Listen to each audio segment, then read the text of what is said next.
belə onlardandır və o ordusu da ondan ibarətdir. Bu tərəfdə isə təbii ki, İranda indi axı bunlar öz konstitusiyasında yazıblar ki, İsraili yer üzündən silməliyik. Bax, sual verə bilərsən. Ana, niyə? Bax, niyə də? Sən nə gündə yaşayırsan, o necə yaşayır? Sən ac, yalavac, bütün günü baxçı, əmmamə tağıb hamıya lənət oxuyursan.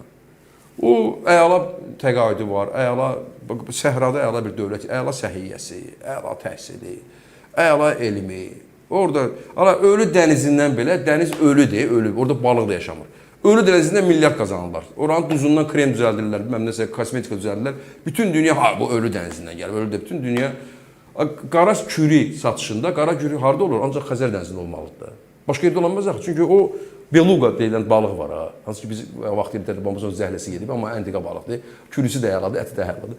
Həmən o beluqa balığı ancaq Xəzər dənizində olur. Deməli, kim olmalıdır irəlidə? Rusiya, İran, Azərbaycan, Qazaxıstan, Xəzər dənizinin ətrafında yaşayan ölkələr bu kürü satışında irəlidə olmalıdırlar. Xeyr, İsrail 3-cü yerdədir dünyada. Rusiya və İrandan sonra 3-cü yerdədir. Necə? Xəzər dənizinin kimyəvi suyunu, kimyəvi tərkibini öyrəniblər, gelib orada düzəldib, orada kürü istehsal edirlər. Yəni bu adamlar ancaq elmdən, Yahudi ağladı da bir sözlə də. Yox, onu mən yer üzünü siləcəm. Mənim əlimə nüvə silah keçən ki, bəli, onun əlinə nüvə silah keçməməlidir. O adekvatdır. Başına armatur vurur bu adam. Bir insan ki, başına armatur vurar. Baş, bu da armatur. Necə normal adam öz başına armatur vura bilər? Heç cür. Deməli, qeyri-normaldır da bu. Bir psixoloji bunun problemi var. Səs-küy Trumpda da var, amma bunların lap dəhşətli. Bir də Trump öz başına indi. Hansısa günü qeyd eləmək üçün başına sadəcə axmaqlıqdır. Yəni gün də qeyd eləmək bilmir niyə vurur heç. Onu götürüb onu da indi başlasan da danışmağa, anlatsan da o gündən baş verib. O qədər belə çirkab başlıdır ki, ona anlatmaq mümkün deyil. O ancaq yumruq gücünü başa düşür. Onu demək istəyirəm. Ha, ona başa salırsan ki, məsələn o Kərbəla döyüşü nə baş veribdi orada? Ki sən ara, o hara, sənlik ondan bir şey yoxdur. Olub qutarıb o vaxtı. O vaxt sən haradaydın onda, sən oradaydın, sən icadın. Günlərin bundan istifadə edib ki, məsələn lənət oxumaq. Lənət oxumaq özü Tanrının əleyhinə, Allahın əleyhinə, Boğun əleyhinə, Xudanın əleyhinə, adını nə istəyirsiniz deyin də. Onun əleyhinə ən böyük şeytan əməli lənət oxumaqdır. Çünki sən təfriqə salırsan. Sən insanlar arasında, Allahın yaratdığı insanlar arasına lənət oxumaqla, o çirkab ağzından sən onların arasında təfriqə salırsan. Bundan böyük şeytan əməli olanməz ki. Özün şeytan ola-ola, ona o gül kimi dövlət yaradana deyirsən şeytandır. Anlada bilərsən mən dediyim olaraq. Yox, o deyəcək, Kamran İsrailin... Ay, sən Yahudisən.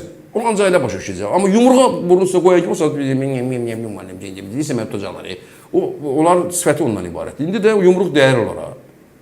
Və bu yumruq, mən deyim sizə ki,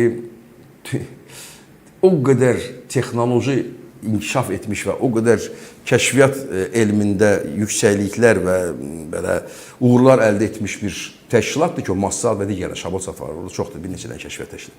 Biz məhtər qalırıq sadəcə. Yəni ki, bunu necə eləmək mümkündür? Eləmək mümkündür.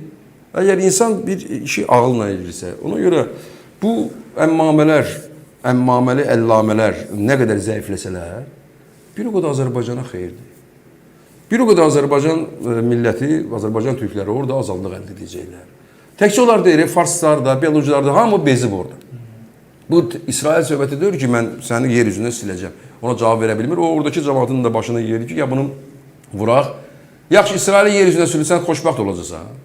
Sən hamı ilə düşmənsən. Bütün İslam dünyası. Bütün İslam dünyası ilə düşməndir. Bir qara yaradır İslamın bətnində. Qara yaradır, bax o. Orada İslam var.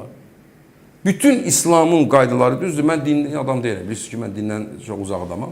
Mən tanrıçıyam da biz şeydir. Amma bütün dinlərində qaydalarını bilirəm. Kitablarını da oxumuşam. Onların siz Buddizm olsun, siz Hinduizm olsun, siz İslam olsun, siz İudaizm olsun, siz Xristiyanlıq olsun. Bunların hamısını tanışam. Onların təməlləri ilə, kitabları ilə, filanları ilə. Amma indi İranda baş verənlər İslamın əleyhinə olan, bütün, nə addım atırlar ha. Onlar hamısı İslamın əleyhinə. Hamısı İslamdan təkcə tövsiyə edilməyən məsələlər deyil, qadağa olunan məsələlərdir. Yəni, bu günlərim siz getsəz Almaniyada daha çox İslam